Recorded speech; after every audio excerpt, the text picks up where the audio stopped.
The Mandela Catalogue is a series by Alex Kister. It tackles themes of being replaced, and that of false religion, existential horror, and many more. It involves demonic monsters known as alternates. The story shows these alternates' attempts to replace and further mess with human beings. The worst part of these alternates' plans is that there's seemingly no way to fight back. The threat keeps growing. However, is there really no way to fight back? In order to know, we must know the threat a little more intimately. The monsters shown in this series are referred to as alternates. These alternates, well, they are demons.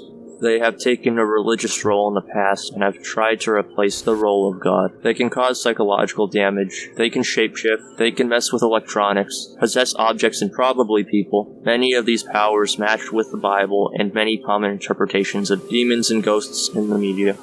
The earliest that we see these alternates is during the story of Adam and Eve. They seem pretty common, all the way until Jesus' crucifixion. There was no mention of alternates from this point all the way until the 1980s. After the 80s, they seem to be out of control. The focus of the series is Mandela County. However, it doesn't seem that they have any limits to where they can be. Locations that we have seen them in have ranged from the United States to Israel, thus proving that they can cross oceans.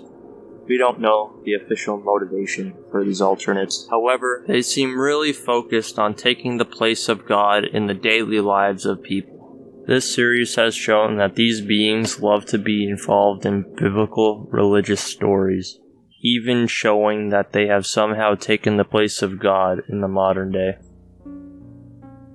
The world that is being presented, it's a dark inversion of the world we have today. As far as we know, these beings have the ability to alter the past to serve their own means. In our world, the foundation of religion is based on God and the work that He has done for us. This world, however, involves Satan winning by having the Antichrist take the place of Christ on the cross.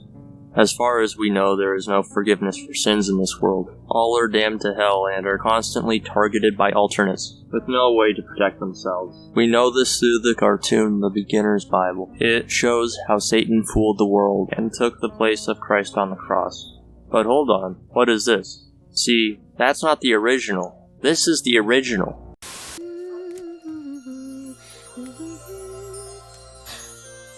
Who are you? Please don't be afraid, Mary. I am the angel Gabriel. I've come to bring good news. News? For me? God has chosen you from all the women of the world to be the mother of His Son. Whatever God wants, I will do. The original stated how Christ died on the cross for our sins, and some actually true Bible stories.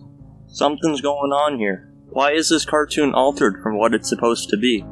To connect this to a later point, you have seen how alternates can alter TV, and how they also seem really focused on taking God's place, and they seem to just not appear between the around 2,000 year gap between the crucifixion of Christ and the Mandela County alternate invasion. My theory to this is that the alternates taking the place of Christ in the past is more metaphorical than literal. These cartoons would not make sense if they were made and released by the original company that made them, but instead were altered by the alternates themselves. We know they can do this since they already target kids with their programming.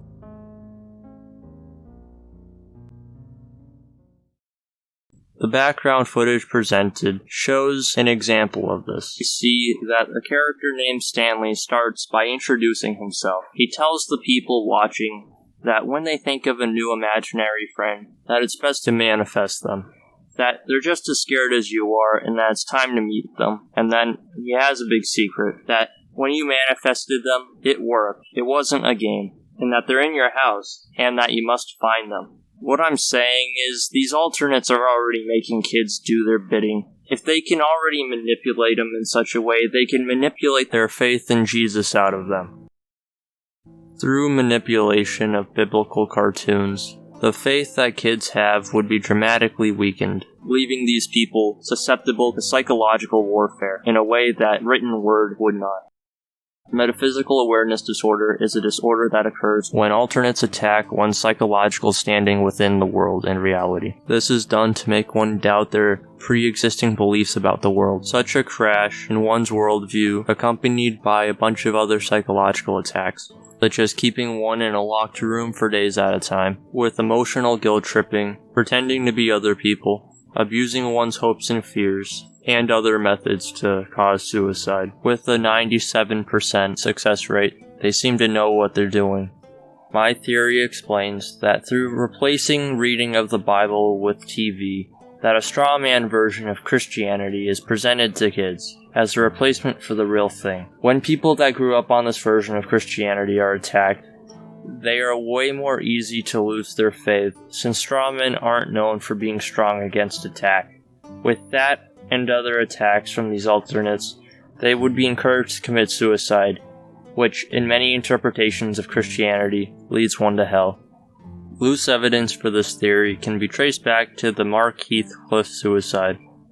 It starts with him having faith and the alternate not attacking him, only taunting him. Over the days, no one came. Mark loses his faith over time, where he has a moment of realization. "Who have I been praying to all this time?" he wrote. Gaslighting worked. Once he loses his faith, the alternates enter the room. He shoots them first, before finally saving the last bullet for himself.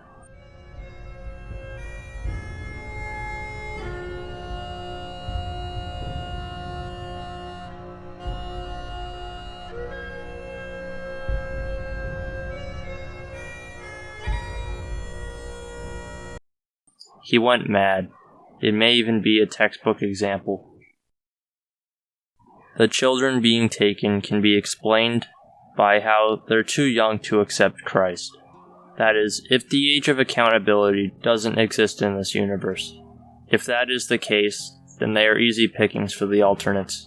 So when someone is old enough to accept Christ, they would gain some sort of protection from these alternates, where they can't physically attack them on their own. So, how come they're doing all this? How come they're attacking children? How come they're attacking random people? It doesn't make sense, unless their motivations are that of the Bible itself. If they share the same motivation as in the Bible, they know they will go to hell. That's why they will do whatever it takes to take children, adults, and anyone they can down with them. They will do what they can to make others share their faith. The New International Version of the Bible states in Matthew 4:1, "Then Jesus was led by the Spirit into the wilderness to be tempted by the devil."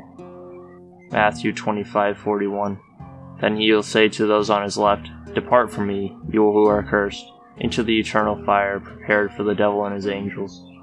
And then 1 Peter 5:8 says, "Be sober, be vigilant, because your adversary the devil, as a roaring lion, walketh about, seeking whom he may devour."